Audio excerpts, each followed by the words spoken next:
নমস্কাৰ অমিত বৃক্ষ আন্দোলনৰ সৈতে জড়িত দ্বিতীয়টো ভিডিঅ'লৈ স্বাগতম জনাইছোঁ। এই ভিডিঅ'ৰ জৰিয়তে অমিত বৃক্ষ আন্দোলনৰ এপছ কেনেকৈ মোবাইলত ডাউনলোড কৰি ৰেজিষ্ট্ৰেশ্যন আৰু লগ ইন কৰিব দেখুওৱা হৈছে। এই ভিডিঅ'ৰ ডেছক্ৰিপশ্যনত অমিত বৃক্ষ আন্দোলনৰ এপছৰ লিংক দিয়া আছে।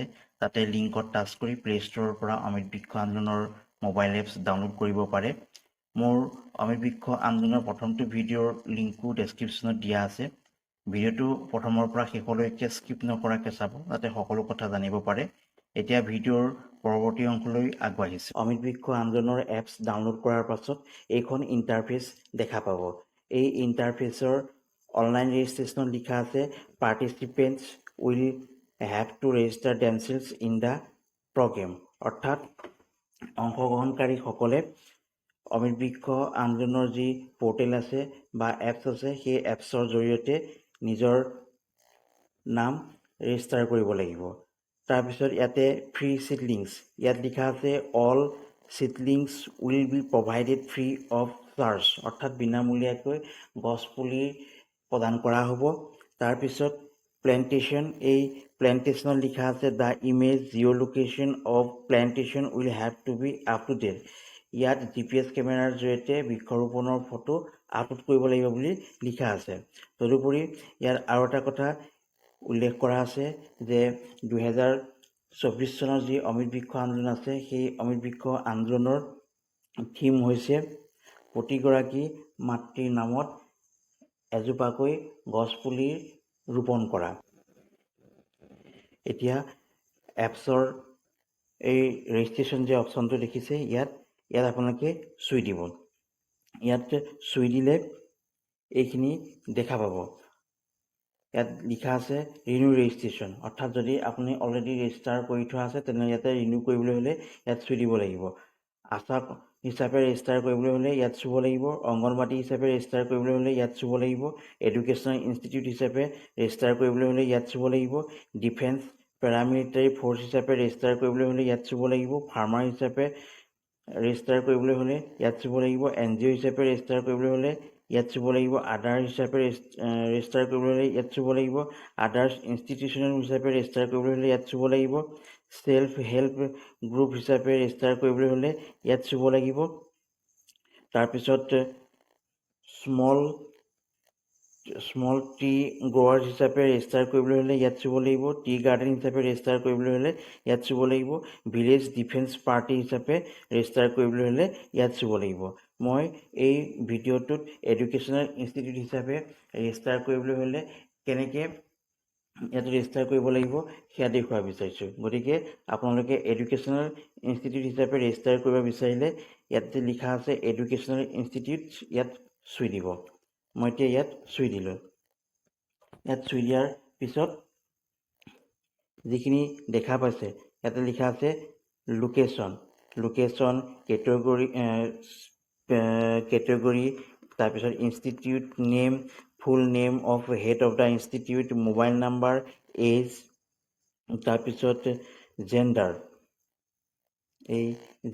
এইখিনি ইয়াতে লিখা আছে। ইয়াৰ বেছিক ইনফৰমেশ্যন। গতিকে ইয়াতে লিখা আছে লোকেশ্যন, প্লিজ চিলেক্ট। মই ইয়াতে চুই দিছোঁ। চুই দিয়াৰ লগে লগে ইয়াত লোকেশ্যন হিচাপে ৰুৰেল আৰু আৰ্বান এই দুটা অপশ্যন ওলাইছে। যদি আপুনি ৰুৰেলৰ বিলং কৰে তেনেহ'লে ইয়াতে ৰুৰেল অপশ্যনটো চুই দিব। যদি আৰ্বানৰ বিলং কৰে তেনেহ'লে ইয়াতে আৰ্বান অপশ্যনটো চুই দিব। তাৰপিছত ইয়াতে কেটেগৰীত আছে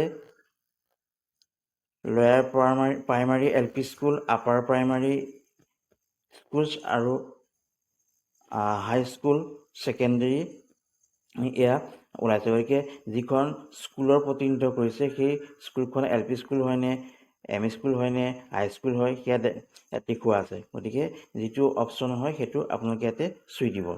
চুই দিয়াৰ পিছত ইয়াতে নেম, ইনষ্টিটিউট নেম অৰ্থাৎ স্কুলখনৰ নামটো ইয়াত লিখি দিব। হেডমাষ্টৰৰ নামটো ইয়াত লিখি দিব। ইয়াত মোবাইল নাম্বাৰটো লিখি দিব। ইয়াত বয়সটো লিখি দিব। তাৰপিছত ইয়াতে জেণ্ডাৰ অপশ্যনটো ইয়াতে চিলেক্ট কৰি দিব। তাৰপিছত ইয়াতে লিখা আছে ইনষ্টিটিউট ইনফৰমেশ্যন। ইয়াতে স্কুলখন কোনখন জেগাত পৰে সেইটো ইয়াতে লিখি দিব। স্কুলখনৰ এড্ৰেছটো লিখি দিব। পোষ্ট অফিচ লিখিব, পুলিচ ষ্টেচন লিখিব, পিন ক'ড লিখি দিব লাগিব। ইয়াৰ পিছত লিখা আছে আইডেণ্টিটি ইনফৰমেশ্যন। এই আইডেণ্টিটি ইনফৰমেশ্যনত ইয়াতে প্লিজ চিলেক্ট আছে, ইয়াতে চুই দিব লাগিব। ইয়াতে চুই দিলে voter ID card, PAN card, Aadhaar card, যিহেতু স্কুলখনৰ নামত voter ID, PAN card, Aadhaar card নাথাকে, গতিকে হেডমাষ্টাৰৰ voter ID card, PAN card বা আধাৰ কাৰ্ড যিকোনো এটা ইয়াতে অপশ্যন চুই দিব। চুই দিয়াৰ পিছত ইয়াতে দেখাব please select photo ID card, অৰ্থাৎ ভোটাৰ ID কাৰ্ডখন প্ৰথমে নিজৰ মোবাইল ফোনৰ কেমেৰাত আপোনালোকে ফটো মাৰি ল'ব। ফটো মাৰি ইয়াতে যিকোনো এটা অপশ্যন চুই দিব। চুই দিলে তাৰ পৰা ইয়াতে ডাউনলোড কৰি ল'ব পাৰিব। ইয়াতে ডাইৰেক্ট অপেন কেমেৰাত চুই পেলাই ভোটাৰ ID কাৰ্ডখন ইয়াতে ফটো মাৰি পেলাই ইয়াতে আপলোড দিব পাৰিব।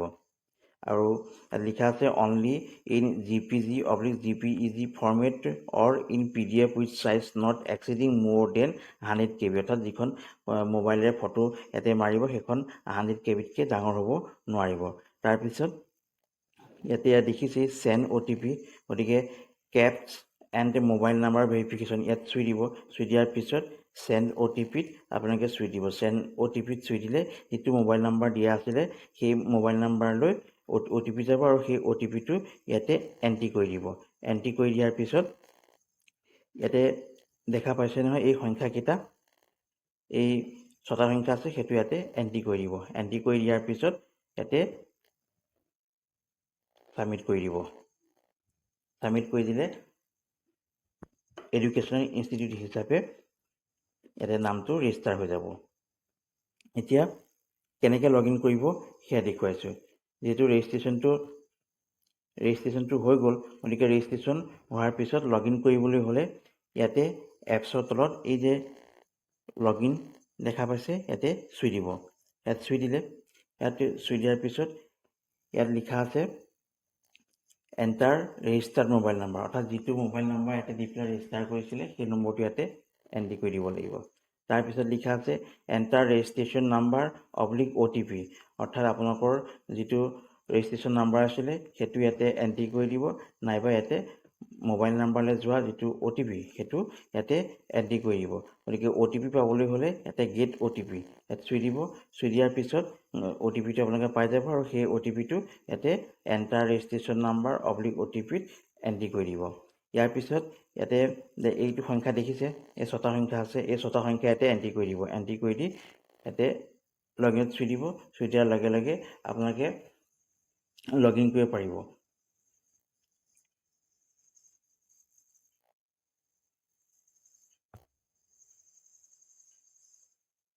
এতিয়া মই অমিত বৃক্ষ আন্দোলনৰ টাইমলাইনৰ সম্পৰ্কে ক'ব বিচাৰিছোঁ। এই ইণ্টাৰফেচখন যে লিখা আছে এইখিনি কথা অমিত বৃক্ষ আন্দোলনৰ টাইমলাইনৰ লগত জড়িত। ইয়াত লিখা আছে from 15 July to 29 July 2024 seedling dispatched from forest nurseries to stock point, অৰ্থাৎ ফৰেষ্টৰ কিছুমান নাৰ্চাৰী আছে সেই নাৰ্চাৰীৰ পৰা ষ্টক পইণ্টলৈ গছপুলিবোৰ প্ৰেৰণ কৰা হ'ব। 2 নম্বৰতে লিখা আছে from 28 July to 12 August 2024 seedling dispatched from forest nurseries stock points to distribution points, অৰ্থাৎ ষ্টক পইণ্টৰ পৰা ডিষ্ট্ৰিবিউশ্যন পইণ্টলৈ গছপুলিবোৰ প্ৰেৰণ কৰা হ'ব। 3 নম্বৰতে লিখা আছে from 1 August to 12 August 2024 collection of seedling by beneficiaries from distribution points, অৰ্থাৎ যিসকল বেনিফিচিয়াৰীৰ নাম ৰেজিষ্টাৰ কৰা আছে তেওঁলোকে ডিষ্ট্ৰিবিউশ্যন পইণ্টৰ পৰা গছপুলিবোৰ সংগ্ৰহ কৰিব লাগিব। তাৰপিছত 4 নম্বৰতে লিখা আছে from 1 August to 15 August 2024 seedling plantation by the beneficiaries, অৰ্থাৎ যিবিলাক গছপুলি সংগ্ৰহ কৰিব বেনিফিচিয়াৰী সেই গছপুলিখিনি 1 আগষ্টৰ পৰা 15 আগষ্টৰ ভিতৰত গছপুলিখিনি ৰুব লাগিব। তাৰপিছত 5 নম্বৰতে ইয়াতে লিখা আছে from 1 August to 15 August 2024 photo uploading in portal, অৰ্থাৎ গছপুলি ৰোপণ কৰাৰ ফটো পৰ্টেলত আপলোড কৰিব লাগিব। আৰু এই ফটোখিনি সাধাৰণতে GPS কেমেৰাৰে ফটোখিনি তুলি পৰ্টেলত আপলোড কৰিব লাগিব।